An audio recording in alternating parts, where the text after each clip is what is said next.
Halo peternak, selamat datang di video Benak Belajar Ternak. Video kali ini kita akan mencoba mengaplikasikan sebuah cara untuk mendatangkan lalat Black Soldier Fly atau disingkat dengan BSF.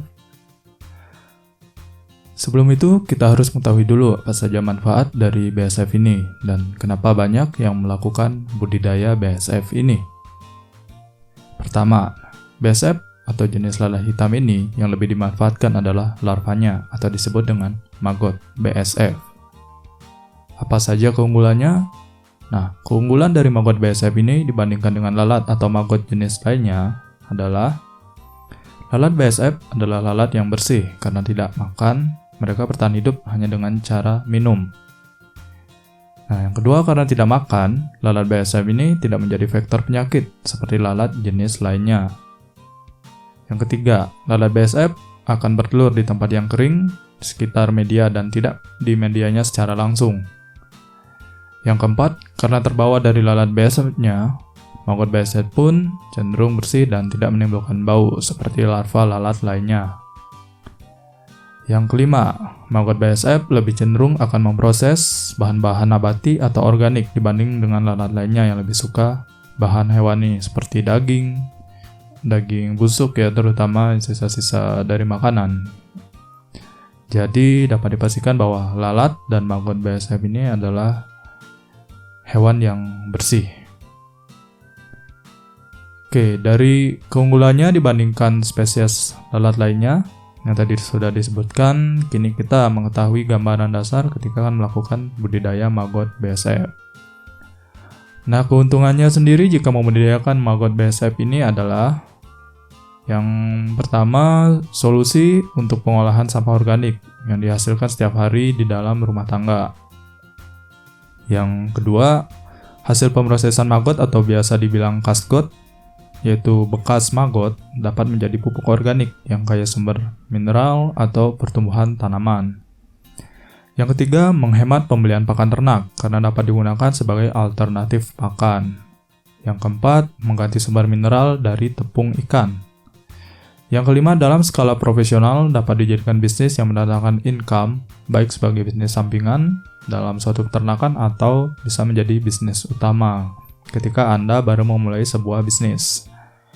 Setelah membudidayakan, tentu Anda bertanya, kemana proses akhir setelah pembudidayaan maggot BSF ini?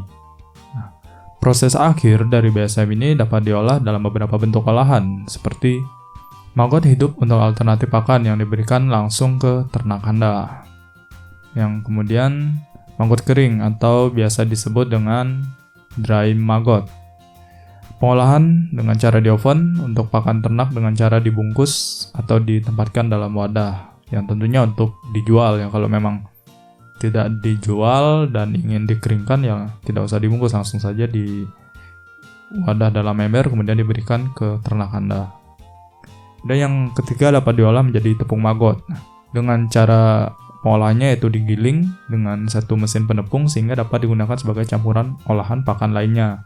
Yang berikutnya, yang keempat, yaitu bisa menjadi pelet atau makanan ya, dicampur dengan dedak tentunya, kemudian ini dibuat khusus dimasukkan ke mesin pelet sebagai pakan ternak atau dapat digunakan sebagai pakan untuk anda-anda yang penghobi burung ataupun ikan hias. Oke, dari pemaparan tersebut tentunya Anda sudah mengetahui gambaran dasar budidaya maggot, bukan? Nah, tahapan awal jika Anda tidak memiliki lalat BSF adalah mencarinya di alam sekitar. Untuk ini, pastikan Anda coba mampir ke area pembuangan sampah organik seperti di daerah pasar, kemudian di daerah-daerah sekitar Anda yang biasa digunakan sebagai penampungan sampah yang mayoritasnya ada sampah organiknya. Oke, bagi Anda yang belum mengetahui bagaimana cara membuat media untuk memancing lalat BSF, berikut bahan-bahannya. Sediakan 5 kg dedak, 1 bungkus Royco, 5 sendok makan gula pasir, 2 botol Yakult, 1 liter air. Kemudian siapkan wadah seperti plastik pembungkus. Kemudian yang terakhir, baskom atau ember adonan. Bagaimana langkah pembuatannya? Nah, langkah pembuatannya sendiri bisa Anda lakukan seperti ini. Pertama, campurkan atau buat adonan dedak dan Royco sampai rata tercampur dalam baskom atau ember. Nah, terserah Anda mau pilih baskom atau ember untuk melakukan pencampuran dedak dengan Royco ini, dan pastikan pencampurannya Anda lakukan dengan sempurna. Kemudian siapkan wadah yang lain menggunakan ember ataupun yang lainnya untuk menempatkan air. Kemudian campurkan antara air, Yakult, dan gula pasir, dan pastikan juga ini tercampur dengan rata. Jadi dengan ini kita memiliki dua wadah, yang satu adalah dedak yang dicampur dengan Royco, yang satu adalah campuran air, Yakult, dan gula pasir. Nah, selanjutnya yang bisa dilakukan adalah campuran yang tadi, keduanya kita jadikan satu.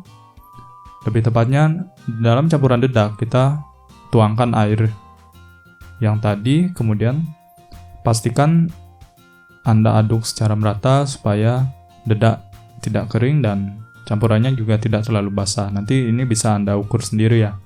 Coba Anda remas apakah dari dedaknya sendiri masih kering. Jika sangat lembek maka tambahkan lagi dedak. Jika masih kering, Anda bisa tambahkan kembali air supaya campurannya benar pas dan fermentasinya berhasil. Nah, setelah adonan tercampur rata, saatnya kita membungkus adonan tersebut dalam satu wadah kantong plastik. Maka saya akan siapkan kantong plastiknya. Kemudian untuk kantong plastik ini di pasaran biasa tersedia ada yang plastik 2 kg atau 5 kg, lebih bagus. Nah, adonan tadi dimasukkan ke dalam plastik dengan pengisian yaitu setengah plastik saja. Jadi jangan mengisi plastik itu dengan adonan sampai penuh. Jadi isi setengah plastik saja, kemudian sisanya plastiknya bisa Anda remas. Kemudian kenapa diisi setengah? Karena tujuannya untuk memberikan udara atau gas fermentasi. Nah, karena proses ini kita lakukan fermentasi, maka dalam proses fermentasi nanti pastinya akan ada sebuah gas atau udara yang dibuat, sehingga plastik ini akan membutuhkan ruang untuk penyimpanan gas tersebut, dan sebagai ciri-ciri bahwa proses fermentasi kita itu berhasil. Jika sudah dimasukkan semua, ikat ujung plastik dengan karet gelang atau tali dan pastikan terikat rapat.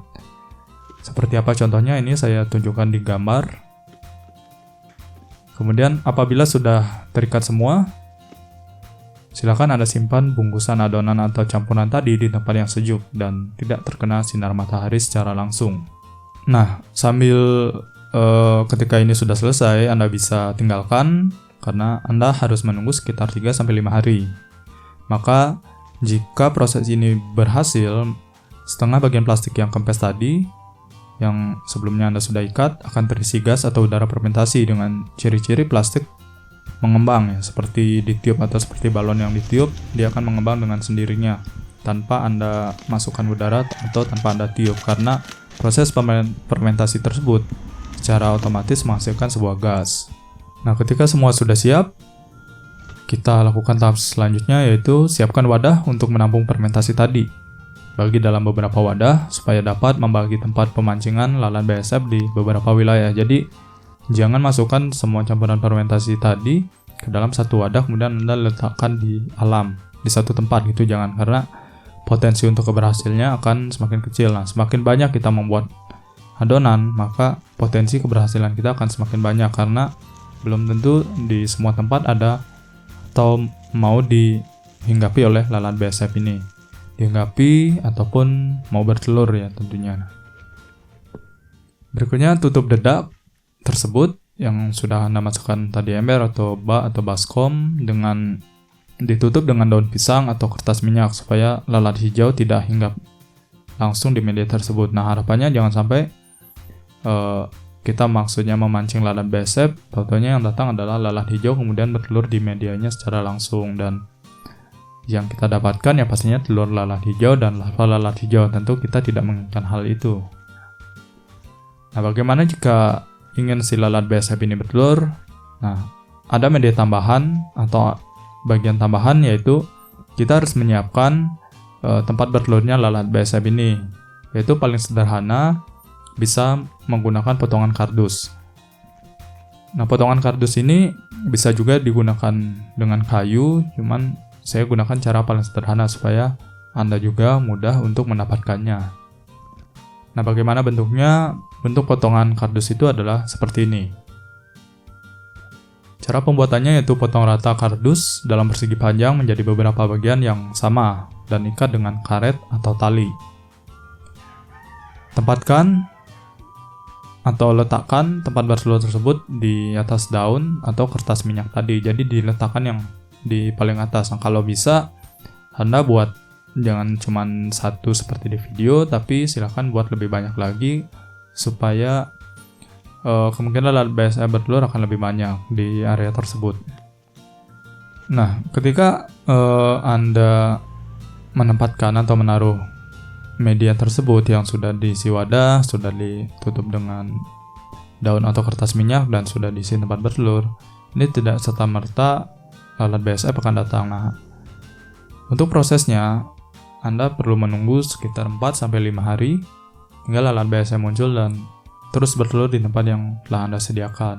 Nah, dalam proses ini Anda harus bersabar karena jangan sampai terus-terusan Anda bolak-balik ya melihat, karena memang Anda melihat ini sesuatu yang menyenangkan, kemudian seru, kemudian Anda penasaran, Anda selalu melihat sehingga lalat BSF ataupun si maggot ini tidak berhasil Anda munculkan nantinya.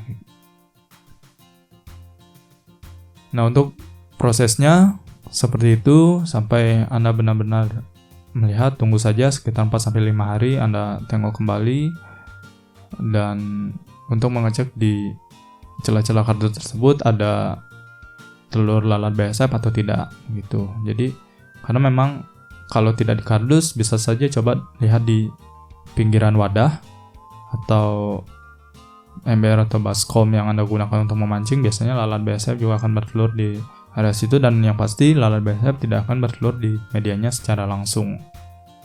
Nah, tambahan lagi untuk melindungi wadah atau tempat tadi, pastikan di sekitar Anda tidak ada hewan-hewan pengganggu seperti ayam ataupun hewan lainnya yang akan merusak media pemancingan lalat tersebut, dan pastikan media tersebut aman. Anda bisa kurung dengan jaring atau jaring besar tentunya, atau kawat-kawat jaring seperti itu supaya media tersebut aman, sehingga maksud Anda memancing lalat BSF, tetapi ketika Anda kembali lagi untuk mengecek ternyata media tersebut sudah hancur oleh hewan-hewan lain. Jadi supaya tidak percuma ya. Oke, nah sekian dulu video kali ini. Semoga Anda selalu bersemangat untuk belajar dan mengembangkan dunia budidaya ini dan budidaya lainnya juga. Kali ini kita membahas maggot, kemudian di lain hari bisa kita membahas budidaya untuk peternakan yang lain. Nah, jika kalian suka video ini, silahkan klik like, subscribe, dan klik tombol lonceng untuk mendapatkan info video terbaru dari kami.